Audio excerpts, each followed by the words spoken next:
Hey there guys, Tom Gillespie here, and today I'm doing the mini walkthrough of Despicable Me, featured Steve Carell, okay?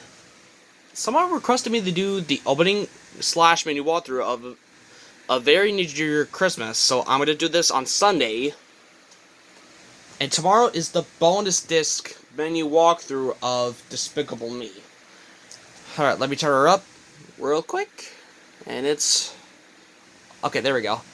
But on Saturday, I'm going to show a DVD comparison. But I'm not telling you what the DVDs are. It might spoil everything. It's gonna be a surprise. Okay, since I've done an opening of this, I'll skip the previews. Let me skip the previews real quick. Just one sec. Alright, I'm back. So let's see what this does, shall we?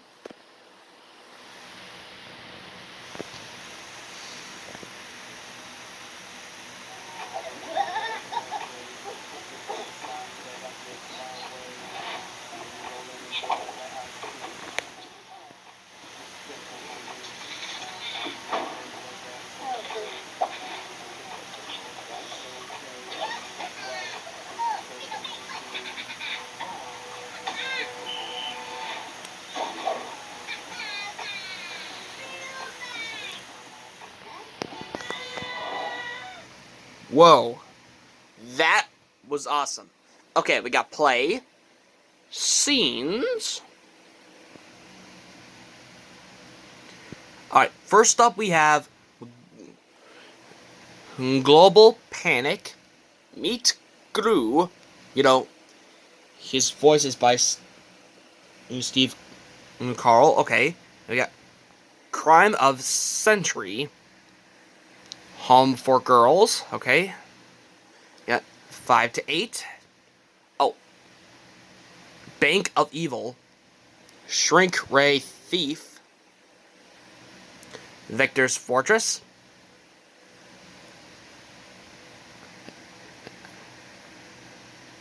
An Opponent. Okay, I think I said that right. An Opponent? I'm not sure. 9 to 12, we got Setting Some Rules, Top Secret. You know, Top Secret? Oh, Pinky Promise. Like, I pinky promise I'll do the mini walkthrough of the bonus disc of Despicable Me. So I pinky promise. So that's the 11th scene, and we got number 12, which is now those are cookie robots. That's my best impression. Okay, we got 13 to 16. Oh, Funland, Cotton Candy, New Funding, and Sleepy Kittens. And here we go, the final one. It's 17 to 20. We got To the Moon, Rescue, One Big Unicorn. Who wrote that book? Oh! Gru! He wrote that from the movie. And we got the ending titles, like, that means the credits, okay.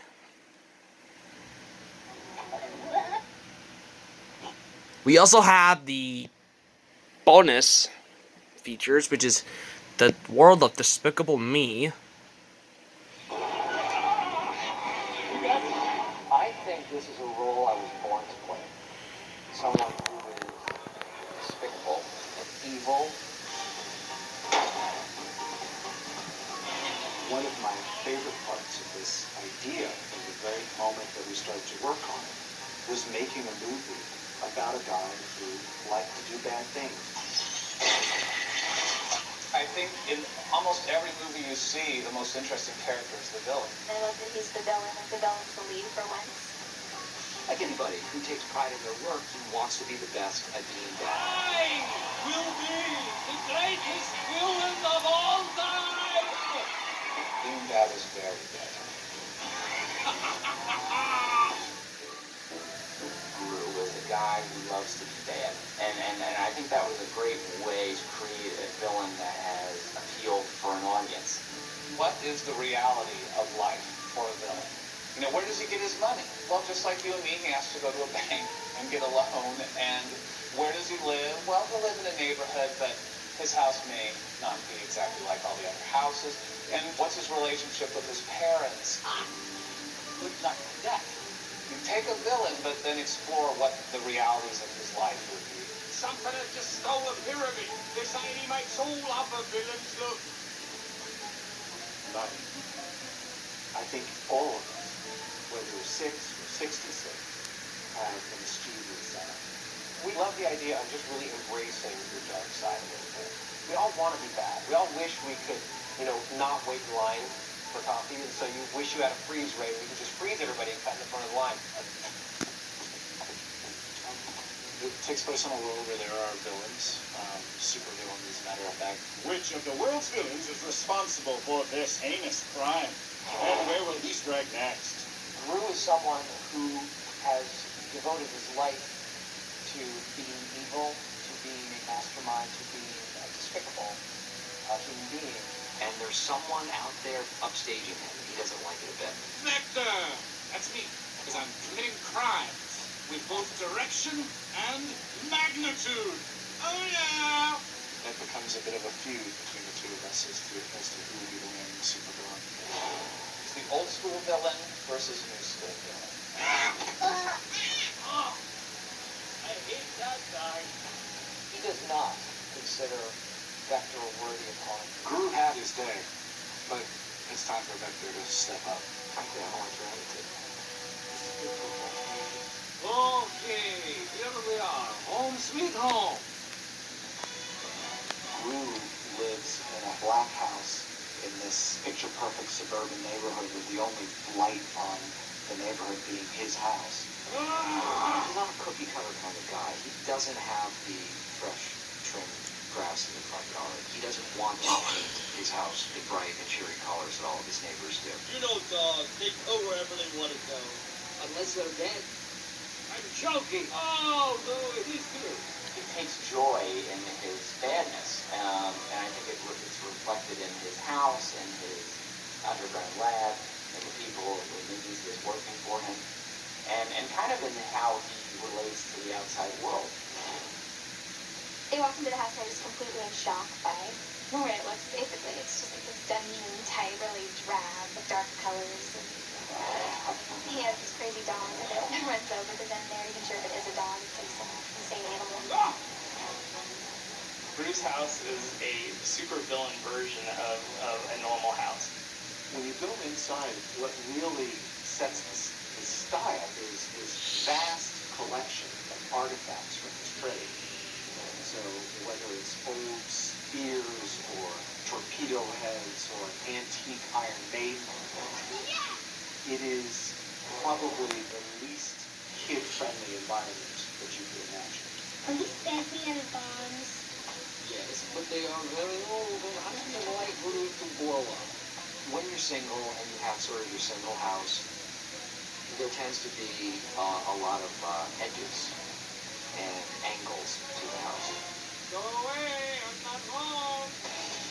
Welcome to the fortress of Vector 2. Oh yeah! Vector is a spoiled, rich kid, so he lives in a very modern, kind of state-of-the-art house. Vector's fortress is very cool. This is the new super villain, and so everything he has is spotless. Everything is shiny. It's like a total bachelor pad. If there are chicks out there looking for an evil young dude, What are you looking at? Vector's the guy. Oh yeah! His television is this huge wraparound television, Oh yes! and he's got a shark underneath his couch. Down boy! Vector, open up! No! I've got all sorts of things to stop people from getting into the fortress.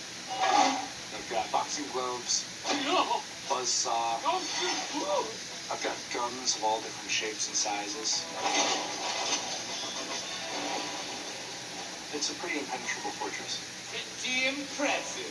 Both of the fine villains have a lot of gadgets. Have you ever heard of a freeze ray? Freeze ray! It is a ray that will freeze you in your tracks. But it helps if you actually say the word freeze ray as you're shooting it. Freeze ray! He has has some fantastic cars. They are massive and incredibly powerful. And tend to burn things in their path. What I really wanted to show you was this. Nefario was quite brilliant.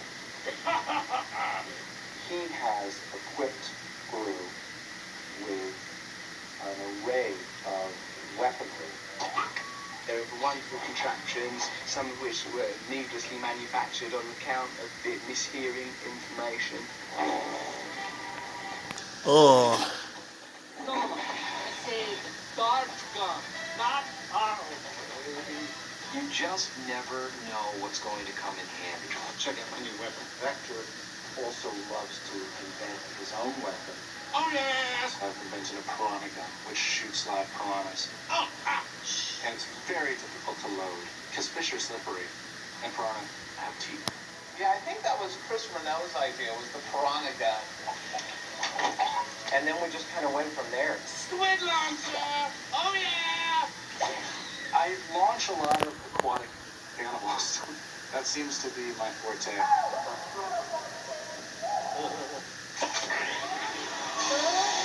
Minions disassemble! The minions are basically the guys that Gru, unfortunately, has to rely on to get the job done. Tim, Bob, Phil!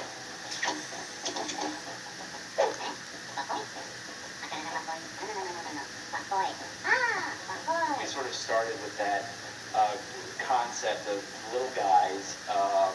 It actually started off like being thugs, like big guys. Yes, that's true. They were kind of more like stormtroopers, or henchmen. And then the I idea didn't have the money to do this. they were all those human figures. Yeah, exactly.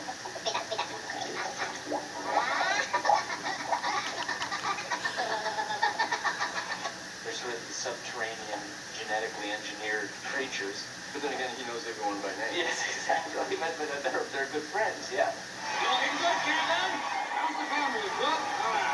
They're just the guys that he has to rely on. But of course, they're also a bit like children in their own right, in that they very often sort of get knocked off course. They sort of lose focus, or they get into fights with each other. They're a bit irresponsible. So that's a quality that's emerged that we played up with the movie.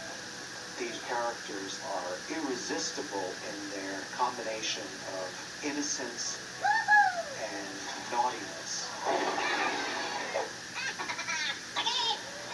To steal the moon, you have to steal a shrink ray. Sorry to bother you, Mr. Perkins, but I figured that you would want to see this! You write the word shrink ray in the script, and you just think of a ray gun, and then you see the design, and you realize, wow, this thing is awesome. And it's got moving parts, and it spins and lights up, and the hum of it. And so seeing the design for that, and seeing that come alive, it was like, it just went from a word, shrink ray, to this really cool thing that I kind of want. The art in the movie is absolutely wonderful, and it's quite brilliant, and the designs. The details within the world are quite striking in their realism.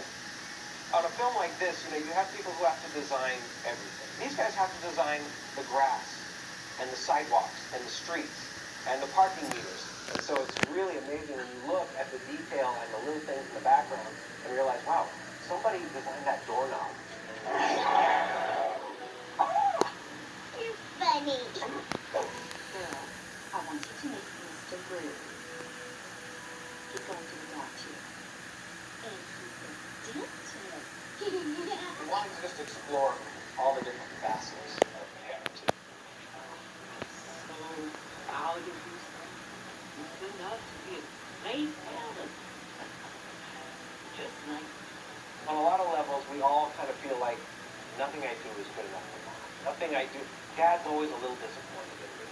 why you say that nothing I do is ever good for you? There's a relationship between Gru and his mom. There's a relationship between Vector and his dad. There's these three girls who have a horrible mother figure. There's Hattie. Oh, yeah. Go play with something with Mom.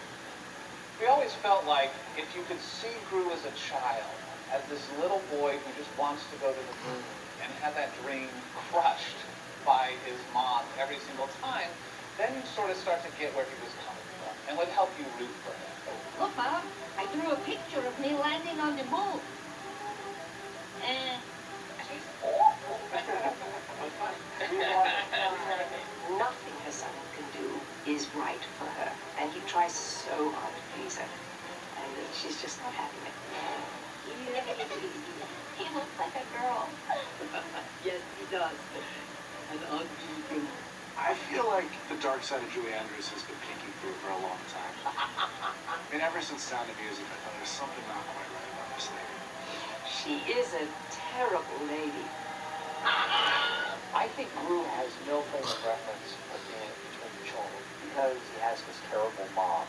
As you can see, he provided everything a child might need. He seems to think that they're pets at first. He has a place for them to go to the bathroom and a place for their bowls are to eat. You will not cry, or whine, or laugh, or giggle, or sneeze, or bark, or fart. I don't think Gru ever thought he would be speaking to a child, let alone reading bedtime stories or going to dance recitals. Oh, yes. My pinky promise. He thinks it's going to be easy and they're just going to stay in their room and be quiet and not bother him. It turns out to be a whole other thing. It's not what he wanted. It's not what he ever imagined his life would be. It's just funny seeing these three little girls that are so innocent and cute kind of bossing around this villain that's trying to take over the world. Surely we're going to have to skip the dance class today. Actually, we can't keep the dance class today. They're probably the only people in the entire world that can tell Drew what to do. But even the toughest guy can have that side brought out of him, particularly by these three amazing little girls. He's so petty and gonna die! They learn they're great for each other. They bring out the best in each other. I love you. Oh, look to. And then the scene in which Gru realizes I've kind of fallen in love with these girls. He has to shut the book quickly and get out of there because it's too much. He learns that there is more to life than just being despicable. Watching Steve Carell and the animators combine their efforts to track a character from being really wicked to being incredibly vulnerable is a great aspect of watching this. You start with the page, and the artists take it and just add a layer to it that gives the character real depth. And then getting comedic actors to play the role is such a huge advantage. The actors did one sentence on a sheet of paper, and then they transform it, and that's where the magic happens. The team of actors that make up the cast of this movie are quite extraordinary. Steve Carell, Jason Segel, Russell Brand, Miranda Cosgrove, Julie Andrews, Will Arnett, Kristen Wiig, Jack McBrayer, pretty formidable group of characters, I think. Every name that we kept hearing attached to the movie was cooler than the next. I feel very lucky and humbled to be a part of it. And I know they feel very lucky to work with me. It's really exciting for me to see me in the scene with Steve Carell, because I really admire him as a comedian. Jason Segel, I already know him, so he holds no cachet for me. I'm like totally comfortable with that. I'm just saying, Steve Carell, I haven't got his phone number. Good luck. Jason, talk to him now if I feel like it. Just ring him up. Hello? I think everybody feels like they'd be a part of this. Oh, yeah! Yeah. And clearly, everybody thinks exactly how I think. That's what I'm talking about. Hey, what? Sorry, I'm just tired. Sorry about that, guys. I was just tired. I was trying not to fall asleep. Okay, we get Despicable Beats, which I'm not going to show that off. We got Gru's Rocket Builder, and a global afford, and more. Oh, Despicable Me game previews. I'm just trying to go fast as I can so I don't run out of time. We got Despicable Me the game trailer, so let's see what this does.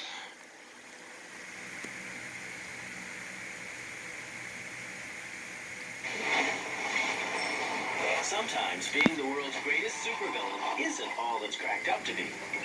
Play as Groot and pull off the biggest heist in the history of the world in Despicable Me, the game. Command your very own army of hilarious minions. Collect an amazing arsenal of never-before-seen weapons and gadgets. Become a mastermind by conquering brain-bending puzzles and mazes.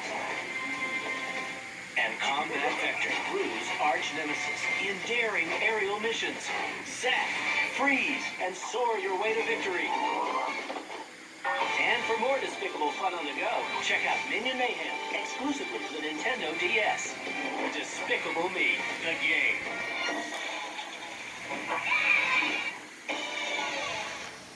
Okay. I almost fell asleep there with the world of Despicable Me. But like I said, I'm sorry about that.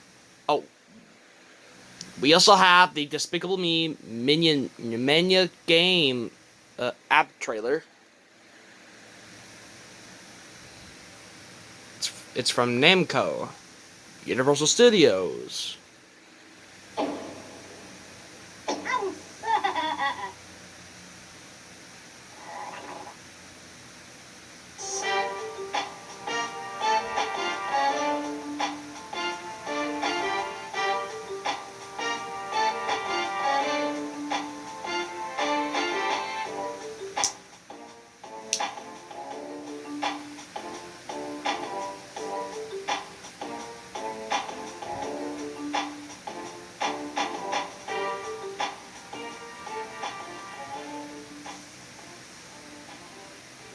I like the sound of the beat. It makes me want to snap my fingers and makes me want to groove. Okay, I'm just kidding. Okay, back to bonus. With the Cemetery with directors Chris Rion and Coffin featuring the Minions. And on and off. That's it for bonus. Or we have setup. We got English, Spanish, and French. DVS, Descript Video Service. Cemetery with the same directors and subtitles, which is English, SDH, and Spanish and French. And off. Wait a minute, did I click Spanish? There we go. And so, that's that. Whatever you pick a subtitle, it lets you back in the menu, so that's kind of cool. Plus, you saw the DVD before, so I'm going to do a comparison with the bonus disc. Just give me 1 sec. Alright, I'm back again. So, you saw this DVD before, so I just want to do a comparison with the bonus disc. Right here. So, here's the comparison with the bonus disc and the regular disc right here. So, this reads bonus disc without, it reads not rated. And this one's rated PG, but this one is not. So, it's just 2 DVDs. You know what I mean? It's just 2 DVDs that are orange. Like a brighter orange, a darker orange. But tomorrow is the menu walkthrough of the bonus disc menu walkthrough of Despicable Me as well. Okay. With Steve Carell. Okay. And here is, A Very Near Christmas that's coming on Sunday. But I do want to show you the DVD that is inside. Right here. Well, what I like about it, it has some little snowflakes on there with the Nick Jr. logo and Nickelodeon logo, so that's kind of cool. But like I said, this has the Shimmer and Shine episode. Plus, this is my first DVD to have for Dora and Friends, okay? So that is that. Alright, I'm exhausted. Phew!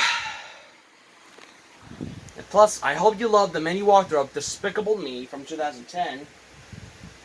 And also, make sure you like, share, subscribe, hit the notification bell for new videos, and let me know in the comment section down below and tell me what was your favorite part about the Despicable Me mini walkthrough. That's my question. And also, I will see you guys in the new video. See you guys later. Peace. And thumbs up. And take care, and I will see you later. Peace out. See you later, guys.